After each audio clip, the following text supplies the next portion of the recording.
भगवान बुद्ध ने कहा था ना, आपो दीपो भव, कि तुम अपने आप को दीपक बना लो। तो यही है दीपक बनाने की प्रक्रिया। जहां आप तप रहे हैं, अपने आप को सततः जागृत रखना, कमजोर नहीं होना। क्योंकि हमारे शास्त्र यही कहते हैं कि मैं कई बार उस श्लोक को बोला करता हूँ कि निंदन्तु नीति निपुणा यदि वास्तुवन्तु लक्ष्मी समाविशतु गच्छतु वा यथेष्टम अद्यैव वा मरणमस्तु युगान्तरे वा न्यायात् पथः प्रविचलन्ति पदम न धीरः। कि न्याय का पथ है, सत्य का जो मार्ग है, वह हमारी संपत्तिमान हो जाए, हमारे पास बहुत वैभव हो, हमारे पास विपत्ति हो, हमारे पास अनुकूलता हो, हमारे पास प्रतिकूलता हो, हमें सारी दुनिया प्रशंसा करे, चाहे सारा जग बैरी हो जाए, चाहे कुछ भी हो जाए। जो सच्चे लोग होते हैं वह जिस रास्ते का उन्होंने अनुसरण किया है, जिस रास्ते पर चलने का उन्होंने संकल्प लिया है, कभी उस रास्ते से वो विचलित नहीं होते हैं। यही महापुरुष की पहचान और यही निशानी है।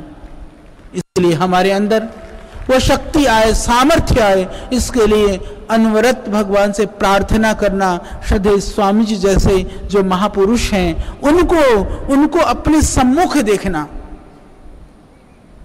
क्योंकि बहुत सारे महापुरुष हैं, आज हमारे बीच में वो नहीं है, बहुत सारे वीर हमारे बीच में नहीं है, परंतु हम उनके चरित्र को, जीवन चरित्र को पढ़ते हैं। जब हम उनके विषय में जब पढ़ते हैं तो हमारे अंदर एक नई ऊर्जा और एक नई शक्ति का संचार होता है। तो श्रद्धेय स्वामी जी तो हमारे सम्मुख आज इस भौतिकी दुनिया में हैं, तो हमारे लिए कितनी बड़ी बात है कि जा करके भी श्रद्धेय स्वामी जी की वो मूर्ति हमारे बीच में हो और उनको प्रेरणा स्वरूप मानते हुए उस प्रेरणा से हम काम करें, तो ये हम बहुत काम कर सकते हैं, इसमें कोई संशय नहीं है। बस समझने की बात है, हम समझ लें। आप जानते हैं कि श्रद्धेय स्वामी जी ने 5-6 सालों में कितना घनघोर तप किया है। 12 लाख से ज्यादा किलोमीटर की यात्राएं की हैं श्रद्धेय स्वामी जी ने। किस लिए? क्या अपने लिए की हैं? 12 करोड़ से ज्यादा लोगों से मिले हैं, क्या अपने लिए मिले हैं? नहीं, वह आपके लिए और हमारे लिए। वो चाहते थे देश खुशहाल हो, देश का ये भ्रष्ट तंत्र, लूट तंत्र इस देश से खत्म हो। तो दुनिया में परिवर्तन सच में वही लेकर के आ सकता है जो देश के लिए अपने आप को तपा सकता है, अपने आप को आहूत कर सकता है। तो श्रद्धेय स्वामी जी ने सर्वत्मना अपने आप को आहूत करके, अपने आप को तपा करके एक एक पल सिर्फ देश के लिए, समाज के लिए जीते रहे, जिसका पूरा एक एक दिन ऐसा रहा कि उन्होंने किसी दिन विश्राम नहीं किया। सोच करके तो देखो, एक दिन क्या कभी स्वामी जी को थकान नहीं हुई होगी? क्या कभी स्वामी जी के शरीर में कष्ट नहीं हुआ होगा? क्या कभी स्वामी जी का मन नहीं किया होगा कि आज तो थक गया तो विश्राम कर ले? कभी कल्पना करके देखो। हाँ, आप घर गृहस्थी चलाते हैं, परिवार चलाते हैं, नौकरी करते हैं, व्यापार करते हैं, या भाई बहुत सारे हमारे युवक युवतियाँ पढ़ते हैं, तो भी तो कभी कभी मन करता है मम्मी आज नहीं पढ़ेंगे, आज हमारा पढ़ने का मन नहीं है, आज तो छुट्टी है, सुबह सोने दो ना, उठाते क्यों हो? कभी आपने सोचा कि उस योगी के मन में कभी ऐसी भाव आए होंगे? कल्पना करके देखो। तो यह ऐसा कार्य कोई महामानव ही कर सकता है, यह कार्य किसी सामान्य मानव का नहीं है। आज मोदी जी प्रधानमंत्री बन गए, श्रेय लेने के लिए सभी लोग ले सकते हैं, देश के करोड़ों लोगों का आशीर्वाद है, सब लोगों का पुरुषार्थ है, परंतु इस तरह की घोषणा कर देना कि प्रधानमंत्री जी हम मोदी जी को ही बनाएंगे, या ये घोषणा कर देना कि हमें 300 लोग अच्छे लोगों को संसद में पहुंचाना है, क्या ये एक छोटी बात है? ये किसी परमात्मा की प्रेरणा के बिना कोई महापुरुष ऐसा बोल सकता है? यदि ऐसा किसी ने बोला है तो वह सिर्फ श्रद्धेय स्वामी जी ने बोला है। इतना ही नहीं, हजारों संतों के बीच में, लाखों जनता के बीच में उसको घोषणा भी की है। तो कल्पना करो, ये परमात्मा की वाणी, परमात्मा की जो दिव्य शक्ति है, ऊर्जा है, वह कहीं श्रद्धेय स्वामी जी के अंदर काम कर रही है, तभी यह संभव हो रहा है। इतना ही नहीं, उन्होंने सिर्फ इस बात को नहीं कहा, उस बात को आप सब जानते हैं कि उन्होंने पूर्ण करके भी दिखाया। ये बहुत बड़ी बात है, इसको आप समझें। और यह तो लोग कहते हैं वीआईपी कल्चर के लिए कि वीआईपी कल्चर खत्म करो। क्या आपको पता है, जैसे हम हॉल में बैठे हैं, यहाँ तो बहुत ये ऊंचा बड़ा हॉल है, थोड़ी थोड़ी हवा भी आ रही है साइड में से, फिर भी थोड़ी सी गर्मी है।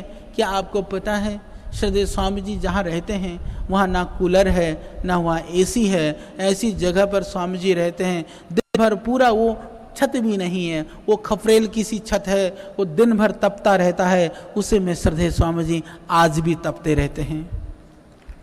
आपको पता है पतंजलि योगपीठ के अंदर कितने एसी लगे हुए हैं? कम से कम नहीं तो हजारों एसी लगे हुए हैं, पर उस बाबा के लिए अपने लिए एक एसी भी नहीं है।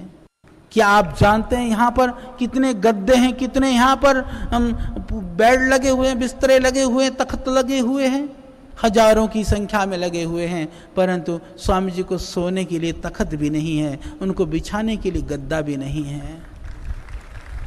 कल्पना करके देखो, त्याग की बात की जाती है, तपस्या की बात की जाती है, परंतु हम उसका त्याग करते हैं जो हमें नहीं मिलता है। हम कहें हम बड़े त्यागी हैं, क्यों? क्योंकि हमारे पास नहीं है।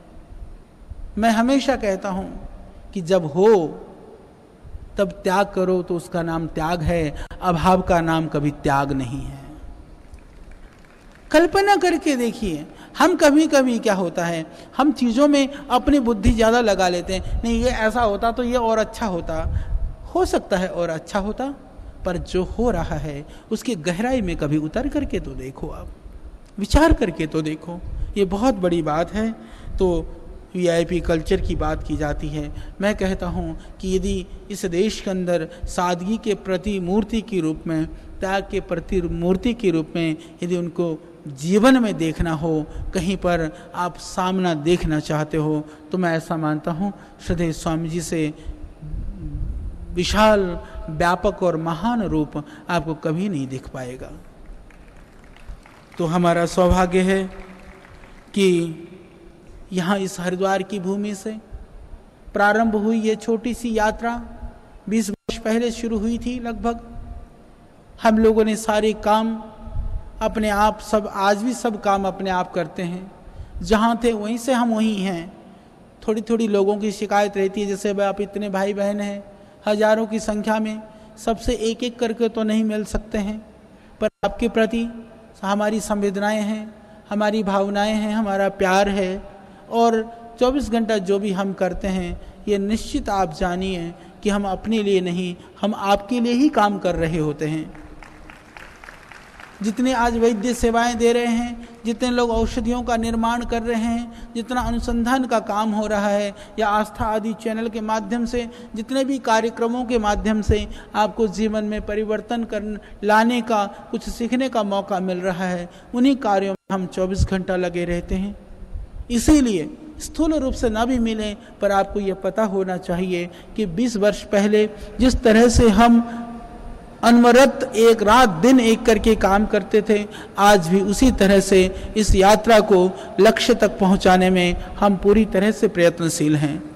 तो वह याद करते हुए, उन समय को, उस संस्थान को देखते हुए आप यहाँ आए हैं, श्रद्धेय स्वामी जी के प्रति भावना करते हुए, एक गुरु स्थान में जैसे आदमी आता है उस भाव से आप आए हैं। मैं एक बात कहना चाहता हूँ, यहाँ से जाएं तो यहाँ की जो अब की बिल्डिंग है उसको याद नहीं करना, जहाँ से शुरू हुआ था, जिस तरह से तप किया था, ये तप की मिट्टी है, यह तप की भूमि है। इसको वंदन नमन करते हुए उस तप को अपने हृदय में धारण करके आप जाना, उस तप को सततः अपने दिल में बैठा करके रखना। अभाव से क्या सृजन हो सकता है, वह उसका सबसे बड़ा उदाहरण यह पतंजलि योगपीठ है। यदि ऐसा अपने जीवन में अपने दृढ़ता से बैठा लिया तो जिंदगी में आप बड़ा से बड़ा काम कर सकते हो, अब बड़े से बड़ा मुकाम प्राप्त कर सकते हो, बड़े से बड़े संघर्ष को भी झेल सकते हो। दुनिया में कभी भी ऐसी परिस्थिति आपके जीवन में नहीं आएगी जब आप ऐसा सोचो कि मेरी मुसीबतें, मेरी प्रतिकूलताएं कहीं मेरे से भयानक हो गई हैं। ऐसी कोई भी परिस्थिति प्रतिकूल आपको नहीं दिखाई देंगी, अपितु आपको ऐसा लगेगा कि सारी परिस्थितियां मेरी मुट्ठियों में है और मैं जो चाहे दुनिया में वो कर सकता हूं।